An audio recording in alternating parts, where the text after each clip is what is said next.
Valentina players taking Final Slash and actually using it for the setup or even the disengage, the peel factor. Yeah. But right now that all plays a part here. They're going to bring Oheb along to the mid. Few with the pull, Yue compromised, forced the flicker out. That's a successful engage by APBren, wasting that huge resource. They might even get more. Sensui found here up top. There's a knock-up, the taunt, Sensui using the iframes. Ooh, just missing that Final Slash by about a meter, an inch, rather, as Ogwin needs to wait for that cooldown. Very nice dodge coming out from Blacklist International. And they're having fun at the top lane. Oheb is 200 gold above Super Marco. That's always a good sign. Especially after forcing Super Marco to recall out. And I think there's another tussle in the top lane. And Oheb still manages to get out. Will eventually collect some of the farm. This is looking iffy though. Yeah. Oheb. Oh no. Big setup. That's 4 men sent. The Blazing Duet spent in already. Oheb survives for maybe a second more. Close call. Ogwin almost traded out for them. Now here comes the Hitman. Knocking up 2. Kyle TZ and Few able to just walk away. So they're able to get away. But they get that kill. Now the turtle going to be the focus here for APBren. Blacklist International, though, going to try to keep things together. UA still holding on to this Nether Realm. So Flapteasy will make work down in the bottom side as Blacklist wants to contest the turtle. That's right. 4v3. Few just about to catch up. Already, Edward backing out. Guiding Winds. Primal Wrath. Big bonk plus a retribution once more, securing that turtle. They got shields, but it's not going to be enough to save Ogwin. Agent Zero zeroing APBren's roamer, and the fight continues. Blacklist International pushing back. Super Marco behind his tier 1. Yep. Kyle TZ securing the turtle once again, despite being a level behind Sensui. And on top lane, look at the collapse from Blacklist International. They're trying to deny minions away from Super Marco, while also pushing top lane. To at least equalize the farm from between Oheb as well as Super Marco. Super Marco now leads the charge just because of 1 kill up top. And what happened was the timing of APBren when they went in for the kill onto Oheb, they actually denied 1 cart, 1 catapult with extra gold, which, you know, at the early stages of the game, it matters so much. Yeah, not only that, but the fact that, too, the gold earned there for Flapteasy. You saw him do work. Oh, you wait. Should be fine. Still has another round, but again, Flapteasy is going to be a threat here, right? Already has his first item locked in, will be building up on the next one, and that's where it gets a little scary because Blacklist International, the whole kind of counterplay they have to is dealing with that front burst, right? And that's why you have the Nether Realm, as we see him guiding Win on out, but still, if things can get layered properly here from Blacklist International, their fighting potential is still relatively good, despite the 1K lead that APBren has right now. And that's why you see them really putting the pressure here in the jungle. Ooh, Sensui committing the retribution there. The fight breaks out. He does have it. He places himself right behind the Appraiser's Wrath. Circling Eagle coming in, forcing out a Nether Realm. The Nether Realm coming in from Yue. A clutch engage. Look at the back line. Flapteasy finding Renegade. The Blazing Duet coming in from Oheb, keeping them in check alive for just a few more. Blacklist survive. APBren continue the assault through mid. It's 3 bodies. Edward, the only one with health. And APBren gonna take this objective. A close and sweaty fight. They continue on. Flapteasy finding Oheb in the back line. Trading out 1 for 1. Circling Eagle keeping Few down. It's a double kill for Edward. Blacks International, the clapback, making APBren pay. Edward coming out swinging, 3 kills now on the board for him. Can they go ahead and also secure this objective? Whittling the gold lead down now. Renegade also picking up the Flask of the Oasis. Should be able to help them throughout these skirmishes. A wonderful play coming up from Blacklist. I thought that it was crazy that they stayed, especially because Flap had Flicker. Oh, here we go. This is about to break out. Check out Super Marco coming in from the east. Edward, the eyes on him. The shutdown from Ogwin. Once more, the combination of the Retri and the ult. Taking down 100% of the turtles in game number 2. Hitman Airlines, catch a ride. Blacks International keeping damage under control, allowing Oheb to buy time, push in down, blocked. What a journey, right? What a journey. The guiding Win once again coming in clutch, but still, Edward fell there. APBren also getting the 3rd turtle of the game. Will also be working on this turret. Yeah. They're getting the objectives. They're getting the space here, Wolf. A massive play coming out from APBren meant that they got the turtle. They got the kill. They even get the turret in the top lane and then a purple buff. So they got a lot out of that. Maybe the only loss is Oheb was able to farm into the bottom lane for quite a bit. That's a full lane and then a full turret. But overall, APBren gets so much out of that mini play that they did. I like the fact that you mentioned Oheb as well, right? That's kind of what he has to do at this point. Yeah, it's not a big gold disparity or anything like that against APBren, but we've seen this before. Putting things into place for later on in the game, especially when you have a Claude in your draft, you have that split push potential, right? We've seen this many times now. So if it's, taking these baby steps, getting this tier 1 turret down, working to put pressure on the other side of the map, forcing APBren to respond, that could work, but hold on.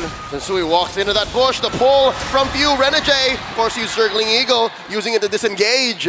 Kyle Teasy forcing the issue, pushing in to Blacks International's jungle.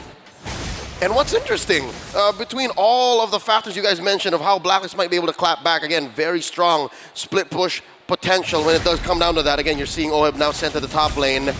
Something tells me whoever trades better, or whoever forces a fight that makes the other miss out on those big swings will eventually win, because this is still a close game, 3-3, 3K about, APBren ahead.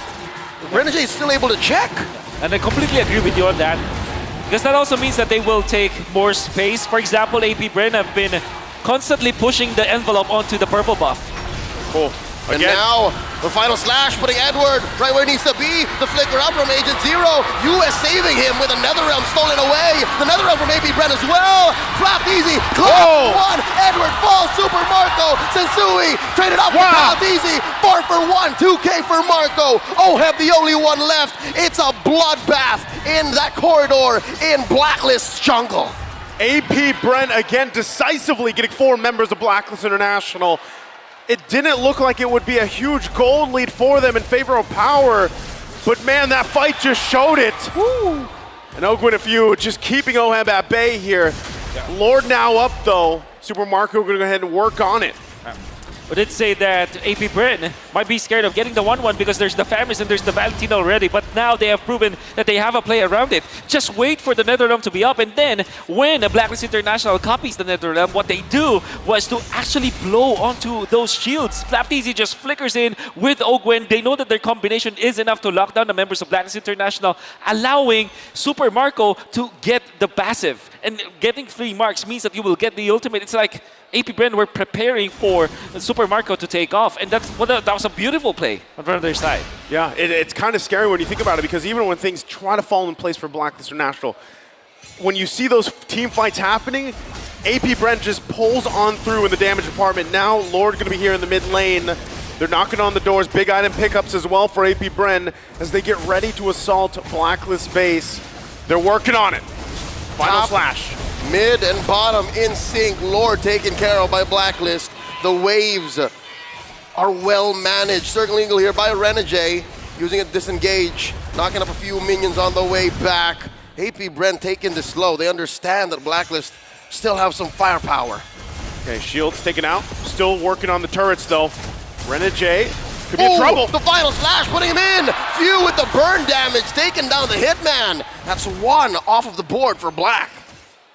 It's going to be an impressive defense coming out from Blacklist International. Not going to be enough for them to get out of their base, though. Which then, again, going to be difficult for them to find an opening when it comes to the farm. And I wonder if APBren, they can fish out. Oh, my goodness. One more time. Talk about fishing. They put Edward out from their base like a fish out of water. Now the base coming in. That inhibitor going down. Yue put down a 10th of his health, surviving, but just for now. Mid lane inhibitor falls as well. APBren, like a bulldozer, through Blacklist structures. And they find themselves once again 10, nearly 11,000 ahead here, Wolf. My goodness. I was just about to say that the thing with APBren is they have the Arlot, and what's special about the Arlot when you're ahead is that you can fish out people from the base with the flicker play. It is exactly what happened. Because of that final slash, they weren't able to get like snowball of kills, a streak of kills, but they were able to push the turret anyways. At 12 minutes, that's going to be massive. They get 2, and they open up the map. Now APBren can just take over the jungle and again defeat Blacklist International when it comes to the economy. Ooh, scalpel position. Again, you can expect those small plays to snowball into an eventual collapse. And Blacklist International are respecting that fact now. After hearing the conceal, they're like, all right, we're just going to back off. let's just back off from here, right? And that's always something about the Arlot pick, right? A lot of these teams, when they're down behind, they try to turtle up in the base, defend the best they can. You're looking at the real-time win rate. It's pretty low for Blacklist right now, 35% against APBren at 65. And that's the thing, if you try to extend the game a little bit further, that's Ogwen's job, right? Go in, fish them out of the base. But right now, despite everything, Blacklist still wants to be on this side of the fight. The Lord Dance going to be started up, but APBren, they're going to go ahead and just take control right now. Does Blacklist International have an answer for this, or should they get back to base and deal with the push in? Lord half health. This ain't smelling like a dance. It looks like they want to blitz it. Lord here at half health. Ogwen committing the final slash, displacing Renegade and Sensui. Super Marco moving back, moonwalking back to the Lord. Sensui, just one more weakness point. Dash it on out. APBren takes another big objective. Very clean coming out from APBren. Baiting out the members of Blacklist International, baiting out Sensui to get out and then punish them. And obviously their lanes are going to be pushing against Blacklist International naturally. Yue rushing forward the winner truncheon when they need it. Absolutely going up against Super Marco. He can be the first one to receive the crossbow of Tang and just deny it completely. But that means that your damage output from the Valentina, it's not going to be as optimal as you would expect from a Valentina that gets a glaive or a crystal as the third item. And Blacklist International, at this point, they're going to be scrambling for scraps. Yeah, again, I think at this point, you're hoping that they can stay in the game at least another 5 minutes, right? Get to that point where you extend the series. Oheb just now getting the Malefic Roar will be able to help pump out some of the damage, but really it's about surviving this first, dealing with the Lord push, and from APBren possibly going fishing again. Like synchronized swimmers, they get all waves in, picking off Renegade. Who's next up on the docket? The Netherrealm already stolen away, used up by Yue. The Lord wailing away at the base, blazing duet by Oheb. He gets popped by Kyle Teasy, and that's all she wrote. Thanks for the memories, thanks for the base, thanks for match point. As APBren go on 2-0. The Hive roars as APBren gets to match point against Blacklist International. Struggling here from game one, now in game two. What can they do to